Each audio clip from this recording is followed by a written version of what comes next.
I really wanted to visit Kazakhstan during this time. My mom is from Russia, and the area she's from is actually pretty similar. I came from a public school in New Mexico. Transitioning from high school to university. AI tools that are so available and easy to use. You do stuff to build your application and do stuff to build your passion.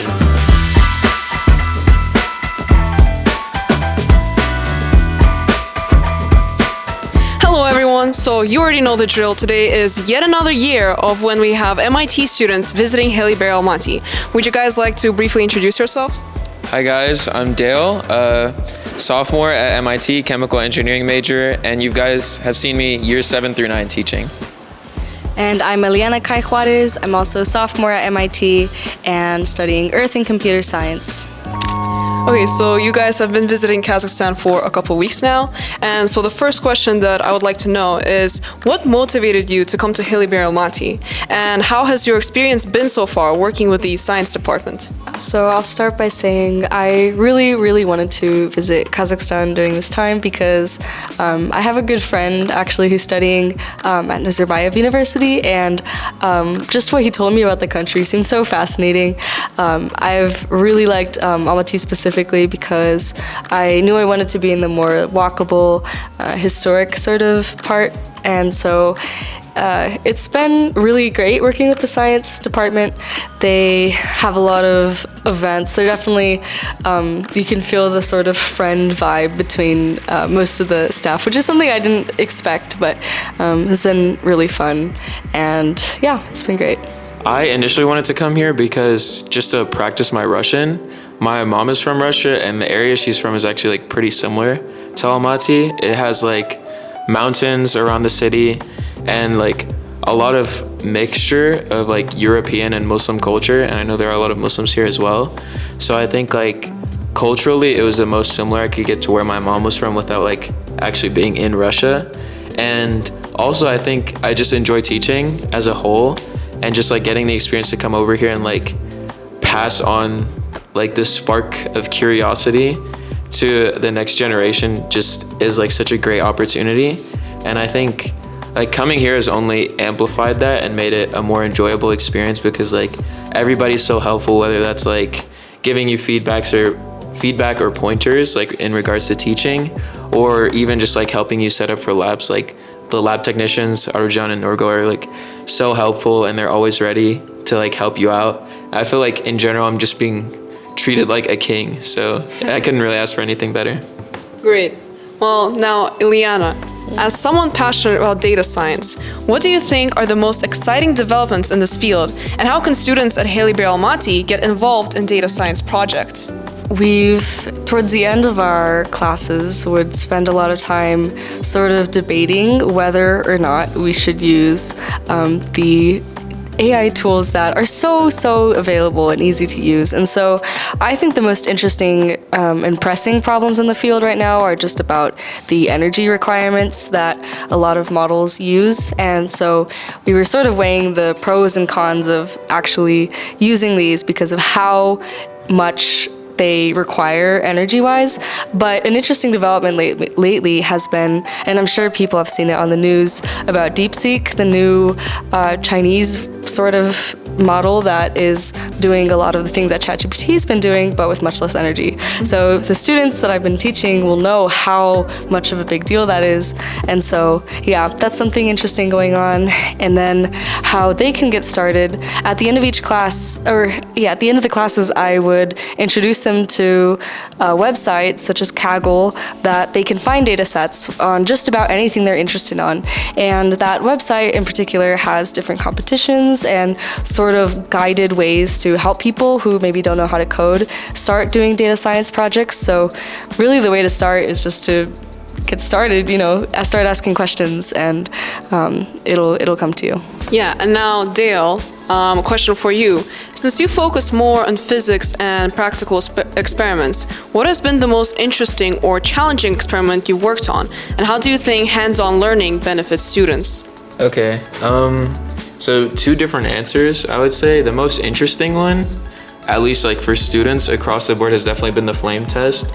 I think there's just something kids like about fire and all these different colors So they respond to it really well. And I think like, especially at a younger age, hands-on learning is like really important just because like it's almost impossible to get somebody to learn if you don't have their attention to begin with.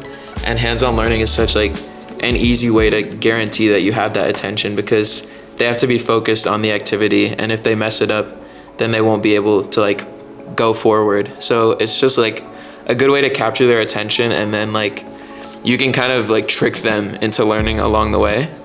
The hardest experiment has been the cloud chamber one. I think I just like didn't foresee some issues timing wise, and I think it's just a hard thing to do. Like cloud chamber is a high level physics experiment that like a lot of physicists have to do at a high level to see like antimatter and those kind of particles. And that's like even when they have radiation sources, it can be challenging. So like trying to design smaller scale ones that are just meant to detect background radiation can be like very challenging, especially with like limited materials, and like students aren't experts on making cloud chambers. So yeah, it just takes a lot of work and a lot of time that I didn't foresee. And so right now, a lot of my peers are transitioning from high school to university. And I'm sure a lot of people would like to know, what is the biggest challenge you faced transitioning from high school to MIT, and how did you overcome it? Okay. Yeah, I mean, I just gave a talk with year 13 students, and I think like I would just double down on the same message, and it's really just like structure. Oh my gosh, structure. You have like so many things keeping you in line, and like when you're this age, you have like parents telling you to do stuff. Your teachers like know you a lot more intimately, so they can keep you more accountable.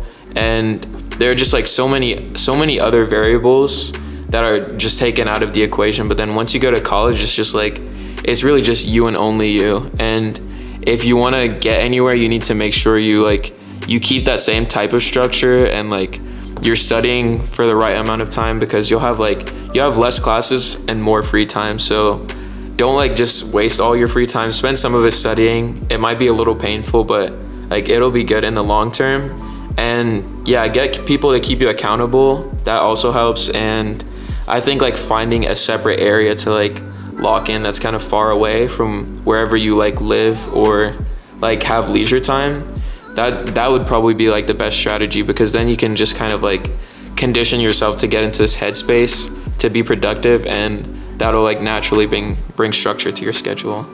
For me personally, I came from a public school in New Mexico that wasn't particularly the most, the most rigorous kind of school. I took all the classes I could, but I ultimately was able to get away with not having to study a lot.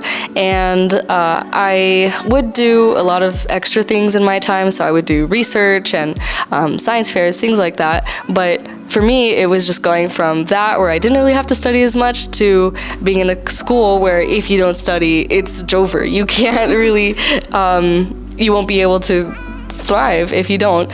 And so I found that I just really had to sort of channel my energy from all of these extra side projects into my classes. But that has been so easy because I just take classes on things that I'm interested in. And I feel so lucky that I can do that. So I would say going from, not having a really structured way of studying and having to practice for these hard subjects to completely doing that. But thankfully, as Dale mentioned, it's good to separate your personal with your study space, and there's a few other basic things that you can, I'm sure, Google that work for a lot of people, and just find what works for you. What advice would you give to students who are interested in pursuing STEM fields at top universities like MIT?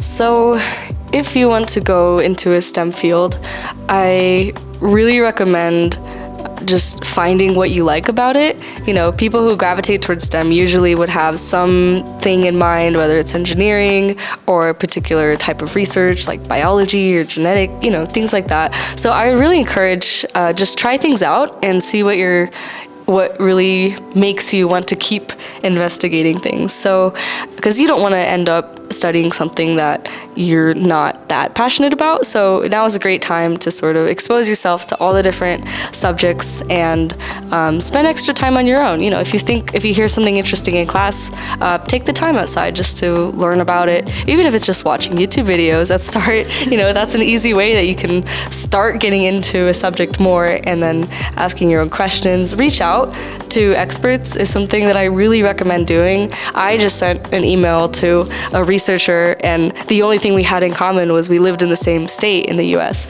But that was enough for us to start working together, and it took me a far way. So Yeah, I don't know if there's much I can add on to that. I think she summed it up pretty well. Like, just showing genuine interest and like following that interest wherever it takes you, whether like say you're interested in like chemical engineering and somehow you end up doing like a math program, like that's fine. I think as long as it's related to your interest and you're just following that and doing whatever pleases you, like obviously not like locking up playing like Fortnite all day or something like that, but like you don't have to do stuff that enjoys you, and that will help you get into that college in general. Yeah, I also want to say, I don't think anyone can know they're going to, or even think they're going to be accepted to these schools. Again, most cases, sometimes it comes down to luck. Sometimes it's the things that are out of your control. But I just knew early on, luckily, that I found something I was really passionate about, and I just did that as best as I could. And even if I hadn't gotten, accepted by any of these top schools, I think I would still be happy working on the sort of projects that I started. And so, yeah, again, I think it's all about finding what you're interested in. No, I guess just thank you. The school has been like so hospitable and so welcoming, and everybody's like fist bumping me and like shaking my hands when I pass them in the hallway. So yeah, thank you for that. Yeah, I also just wanted to say thank you so much. Everyone here has been so great. Thank you for the students not yapping when I teach and giving me their attention. I really appreciate it. And thank you very much to our host families. For me, it's the Stockerman family, and for Dale, it's the Shingishovs. Thank you. Shout out Iskander. Absolutely. So yeah, thank you so much.